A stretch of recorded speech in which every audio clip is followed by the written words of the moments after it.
Hi, I'm Max with Central Maine Surf Company, and I'm going to teach you how to e-foil.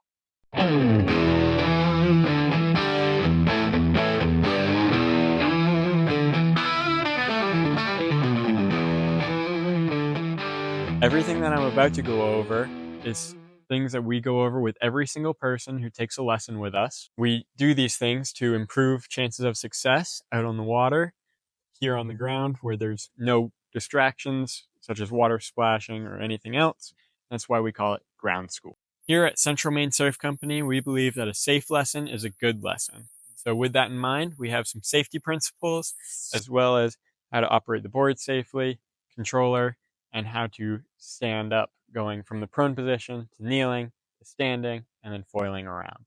So one of the first things we always tell our clients is how to get on the board safely. And so to do that, we never approach the board from the side because the wingtips of the foil come out beyond the edge of the board and they can be hard to see down in the water, but if you kick them, they hurt a lot. So for that reason, we're always going to approach the board from the back.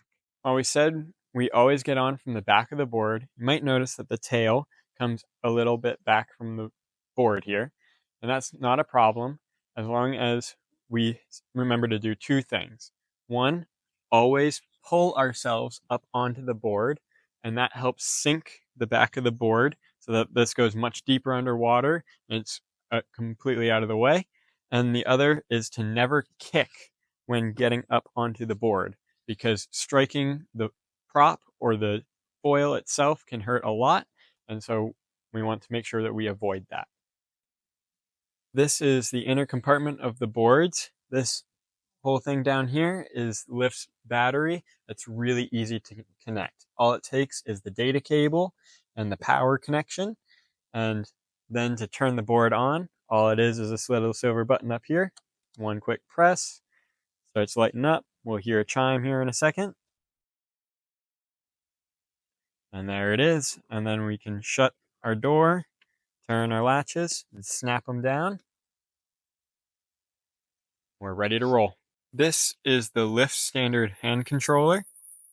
And so to turn it on, we're going to press this top button here above the screen. You're going to see a Lift emblem light up there. And now this battery percentage is going to be our most important thing. This is the battery left inside of the board. And then we can use this button down here to flip to the second screen. And this is our speed setting. And this is on a scale from 1 to 15. And most people start around 4 or 5. To change it, you use these plus and minus buttons down here all the way at the bottom. And press it once, it flips, and again, and then back up with the plus button. Well, most people start at 4 or 5 on the speed setting. This is definitely not about speed, especially in the beginning. If you need a little bit more power to get you up on plane, that's fine, but going faster does not necessarily mean more fun. Once you're done going up and down with these buttons here and found your proper power setting, then you can flip back to your battery by pressing this button at the bottom of the screen here again. You want to flip to this screen so that you can always just quickly check your power level for the rest of your ride. It can be helpful the first couple of times that you go to get on the board, or if you're carrying stuff around, to flip the controller around so that the strap is on the inside of your hand. And this gives you an open hand to carry anything around or prevents you from accidentally pulling the trigger and energizing the board when you're pulling yourself up onto it. Here we're going to use the board bag as a proxy for our boards during ground school to try to get a sense of where our body positioning should be and what we're going to be leaning on as we go from the prone position to the kneeling position and then eventually to standing and foiling. So our very first position is going to be the prone. We're going to lay down here on the bag so that our both hands are just below the flat part of the nose here.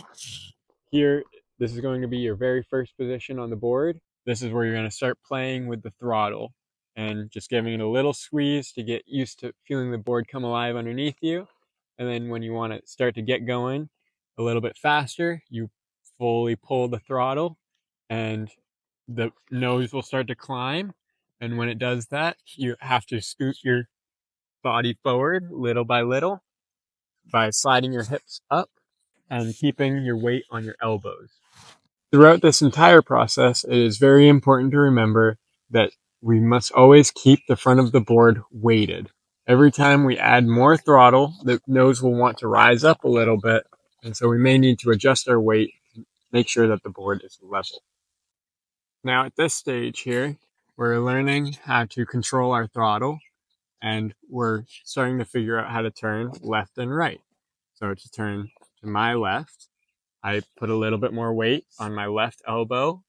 So the center of my body is over my left elbow. And then I bring it back to the middle. And then I put the center of my body over my right elbow. And that will be enough to turn us left and right while still keeping constant throttle control. One of the coolest things about efoiling to me is that when you're out there, you are completely alone.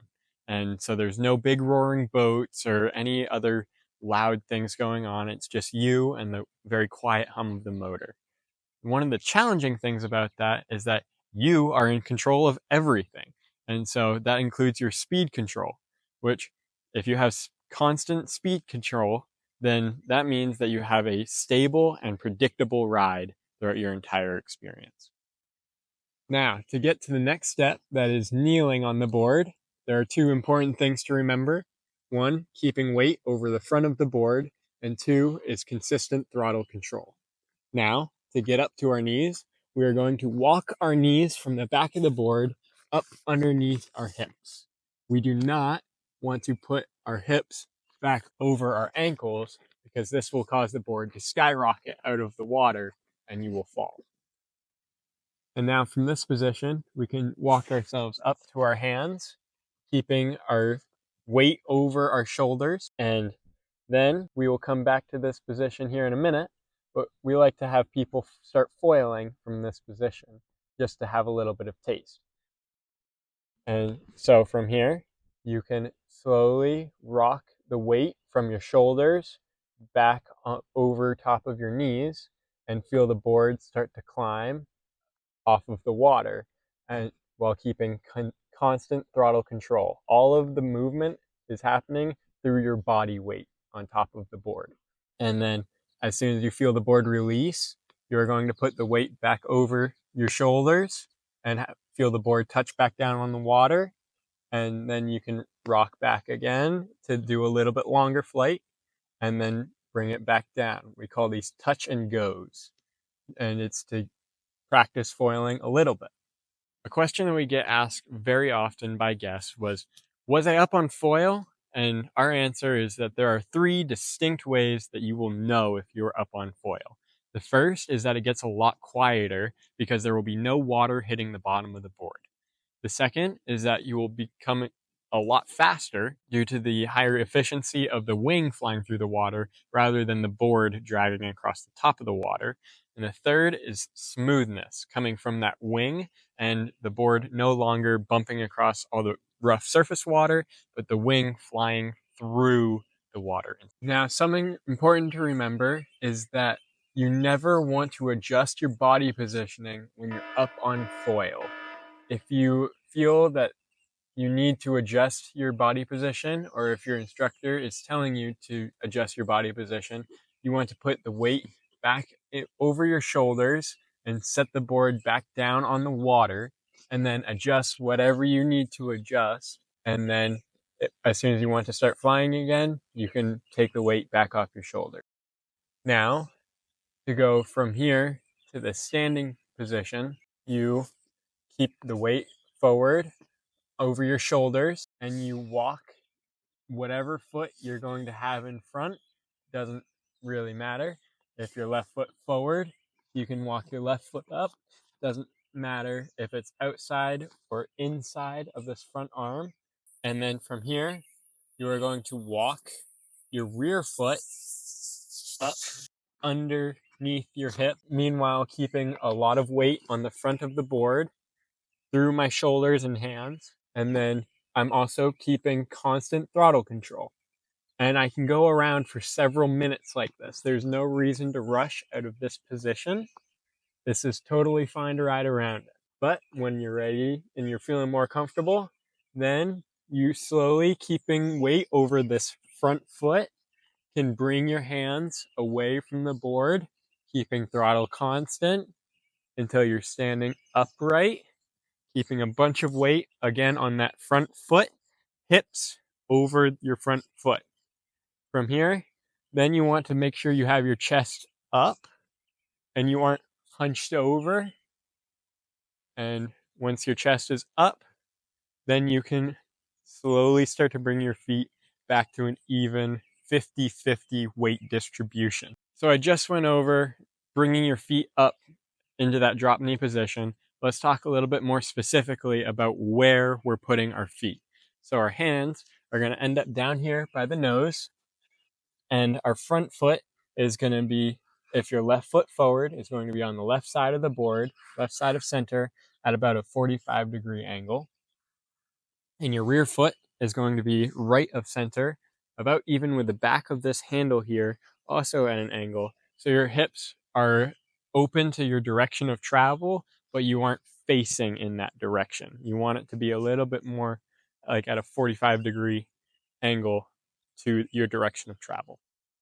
So now, once we've gotten up to our feet and we've started to get more comfortable with moving around, keeping soft knees and ankles so that we can absorb any bumps that might come our way from the surface of the water, we can slowly start to introduce foiling.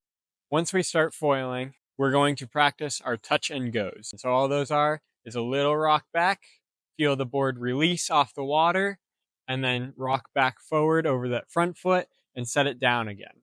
These are the two most important skills that are learning how to get the board to release off the surface of the water and how to come back down off the foil. And that covers everything you need to know to get started efoiling.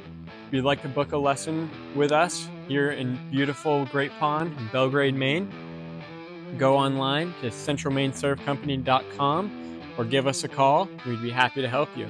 And don't forget to like and subscribe for more efoiling and wake surfing content.